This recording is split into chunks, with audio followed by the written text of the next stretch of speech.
episode of What Should Dart Cook on His Big Green Egg. Today's recipe is actually quite simple. It's the first one I ever cooked on the Big Green Egg myself, and it's called chicken butt. No, not chicken butt, that's what they called me in kindergarten.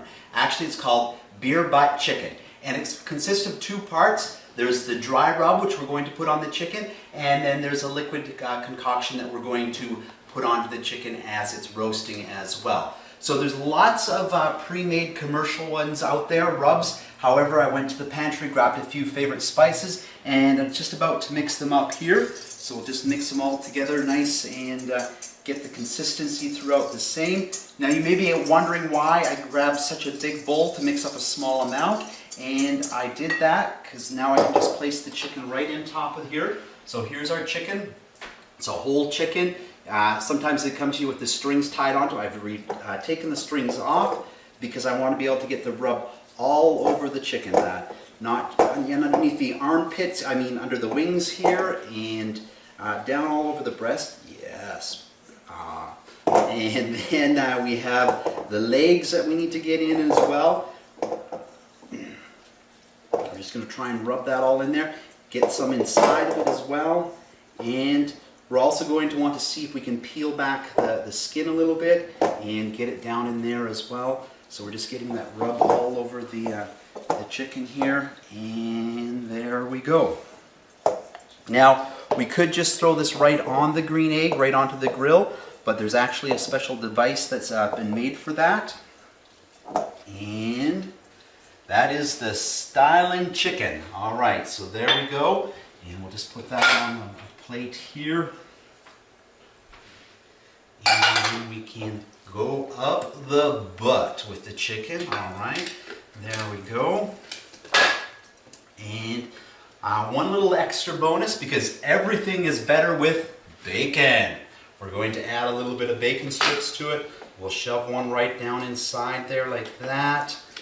And then we'll take another one and we can just kind of drape them off the side here.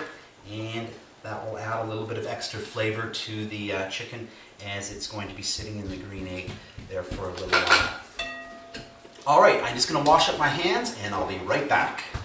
So this is the big green egg here, and we're going to fire it up. Of course, I was using it just the other night as well. So when we open it up, you'll see that there's already some charcoal in there. We're definitely going to need more as we're going to be burning it for several hours here. And in here we have the charcoal.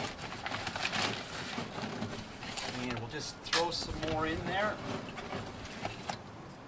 Okay, so we have it fully loaded up with charcoal. Now there's a variety of different ways to light your green egg. You could use gasoline, but from my childhood I know that removes eyebrows and lights rather quickly. You could also use diesel fuel, leaving quite an odor.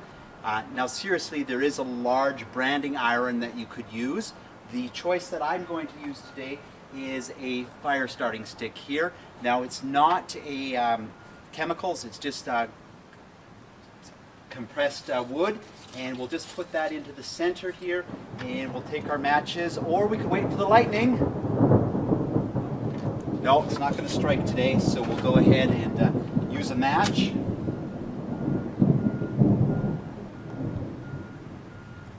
And we'll just get the fire starting stick going here, and once it's up and going, we'll be able to come back in about 10-15 minutes, and the green egg will be able to get up to temperature at that time.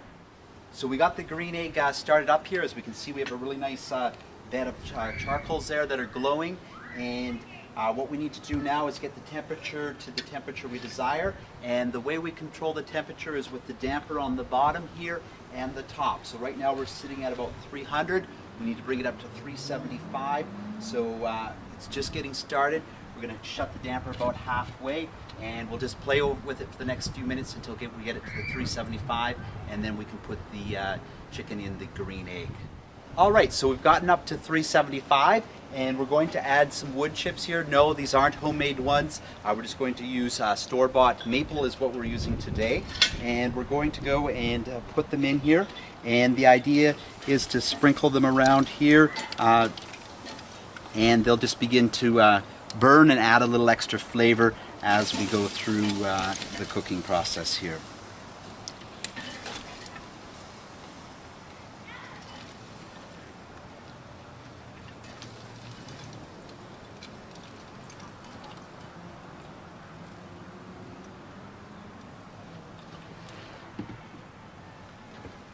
All right, next we're going to put our drip pan in place here, and we're going to take our beer butt chicken and place it in the center here.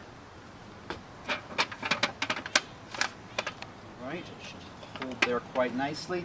And of course we have a little bit of beer left. I haven't drank it all, and we're just going to pour that down in here, and it will help add some flavor to it as well. And now we're going to take, you can either use a spray bottle or using the brush. I like the brush, a little bit more control.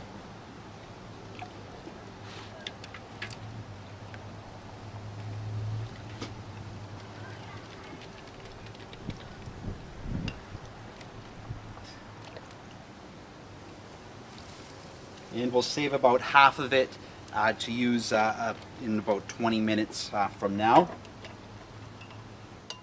Now you may be able to tell just by looking at the meat what if it's cooked or not, but we're going to use a thermometer here, so we're just going to put the probe in nice and deep, making sure we get it into the fleshy part, and we can just turn it on here, and we're going to set it for 175 as what we want for the chicken. So we'll just set it at 175 Fahrenheit. There we go. And once it reaches that temperature, it will give us a little beep there, and at all times we can tell what temperature it is. And at this time, we're just going to close the lid here and spin that back to where we were before. And all we need to do is monitor the temperature and ensure that it stays as close as we can to 375. All right, well, our temperature is coming up nicely. We're at 163 here. 175 is our target. So we'll just take a look here and make sure everything's going quite nicely. Roxanne! You put green stuff on my green egg! Quit complaining. It's your favorite asparagus. Just eat it. Thank you, dear. So if we see here, we do have some asparagus, and asparagus is by far my favorite veggie on here. It won't take long. We'll just do that. And the bacon butt beer chicken is looking very, very good. And the temperature, like I say, we're just 10 degrees away, so the timing should be good on that. So we've been out here discussing whether it was the chicken or the egg came first, but by the look of our chicken here, it really doesn't matter to me. The chicken and the egg have made a perfect combination. So we're just going to pull the sensor out of it here now. Making sure we don't burn ourselves. And we'll just go ahead and take that off of there. Maybe we will.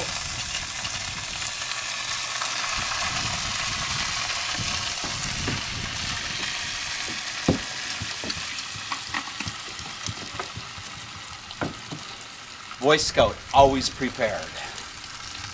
All right, just lifting the chicken out of here now. It's all going to come out, so we'll just put it over here on our hot plate, and we'll just let that sit for 10 minutes or so. And that's how you cook beer butt chicken on the Big Green Egg.